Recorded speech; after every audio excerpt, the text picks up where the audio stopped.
मेरठ से दिल्ली के लाल किले की ओर कूच किया तो इस आंदोलन की आग समूचे देश में भड़क उठी। मजदूर, किसान और आम आदमी के दिलों में भी आजादी की ना बुझने वाली एक लौ प्रज्वलित हो गई।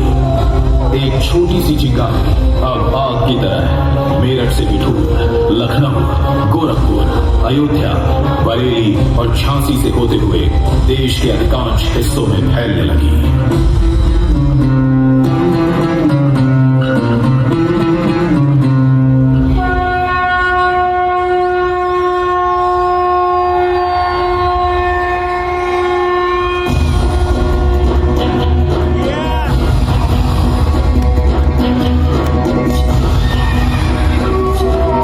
चिंगारी आग बन गई, आजादी की इच्छा संग्राम बन गई। झांसी की रानी वीरांगना लक्ष्मीबाई ने कहा, मैं अपनी झांसी नहीं दूंगी। और वो अपने इस कथन पर आखिरी सांस तक अडिग रही। उनके अदम्य शौर्य की गाथा आज भारत के जन जन की वाणी बन गई है।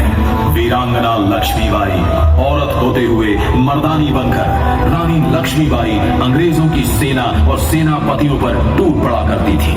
उन्होंने अपनी बहादुरी से ग्वालियर के किले पर कब्जा कर अंग्रेजों को आश्चर्यचकित कर दिया था। झांसी की रानी ने अंग्रेजों को जीते जी झांसी के किले पर कब्जा नहीं करने दिया।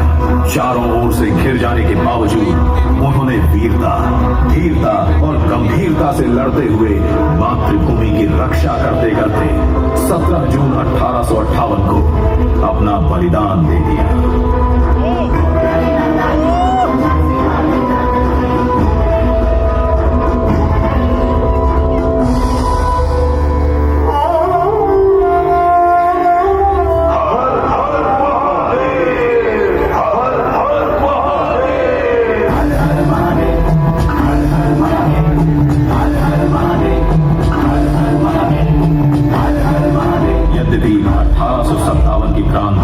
अपने लक्ष्य को हासिल न कर पाई, पर इसने व्यापक रूप से हर भारतीय के दिल में कभी न बुझने वाली आजादी की एक लौ जला दी। इसके पश्चात महात्मा गांधी के नेतृत्व में स्वदेशी मांग के रूप में आजादी की एक संगठित, सुनियोजित व निर्णायक लड़ाई शुरू हुई। गोरखपुर के चौरी चौरा कस्बे में आजादी की आवाज को शांत करने के लिए अंग्रेजी हुकूमत ने मार्शल लॉ लगा दिया।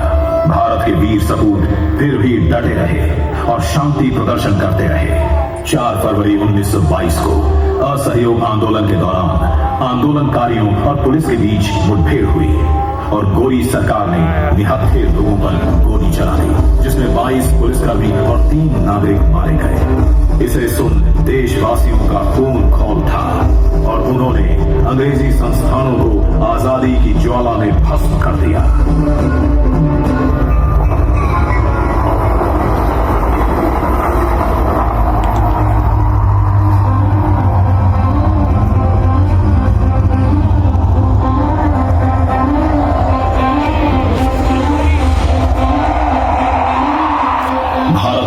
स्वतंत्रता संग्राम में जो आजादी की ज्योत जली थी, वो जन आक्रोश की ज्वाला बनकर चौरी चौरा में उभरी। देश प्रेम में रसित क्रांतिकारी राम प्रसाद बिस्मिल, राजेंद्र लाहिड़ी, चंद्रशेखर आजाद और अशफाकुल्लाह आदि ने अंग्रेजों को सबक सिखाने के लिए और देश को आजाद कराने के अपने इरादे को अंजाम देने के लिए काकोरी में ट्रेन रोक दी और भारतवासियों का जो पैसा अंग्रेज विलायत ले जाने वाले थे, उसे वापस लेकर उनके मंसूबे को नेस्तनाबूद कर दिया।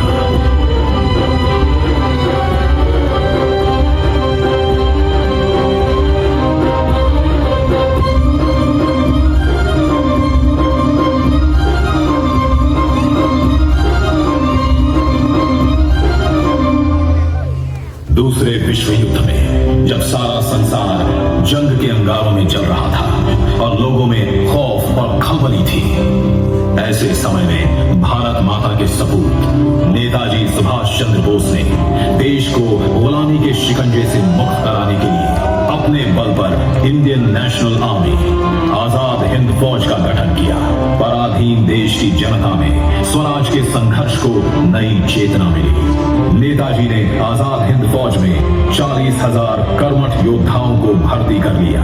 इस तरह पूरे देश में आजादी के प्रति नई ऊर्जा और ज्वाला उत्पन्न हुई।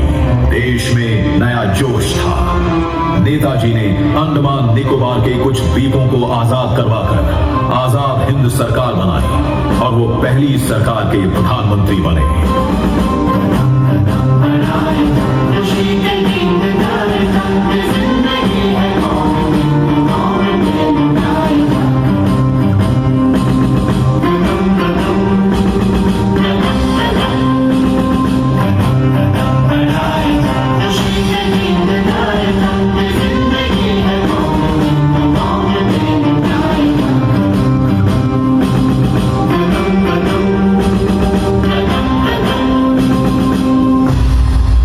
लाखों देशवासियों का त्याग और बलिदान अंततः रंग लाया।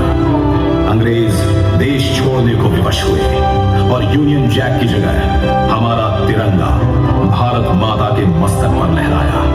हम धन्य हैं कि अपने देश की आजादी के अमृत महोत्सव में स्वराज के इस 75वें वर्ष में हम काल चक्र के एक ऐसे मुकाम पर हैं जहां भारत दुनिया के सर्वोच्च देशों में गिना जाता है। हम सौभाग्यशाली हैं कि भारत माता के सच्चे और नेक सपूत माननीय नरेंद्र मोदी जी की दूरदृष्टि और दिशा निर्देशन में भारतवर्ष एक नई आजादी का अनुभव कर रहा है। हम सभी सौभाग्यशाली हैं कि उत्तर प्रदेश की इस पावन धरती के लाभ कर्मयोगी यशस्वी मुख्यमंत्री योगी आदित्यनाथ जी के योग्य दिशा निर्देश पर उत्तर प्रदेश विकास के पथ पर तेजी से अग्रसर है और हम एक नई वास्तविक आजादी का अनुभव कर उल्लास से सराबोर हैं। आइए हम सब मिलकर आजादी के इस अमृत महोत्सव का आनंद लें और खुशियां बांटें।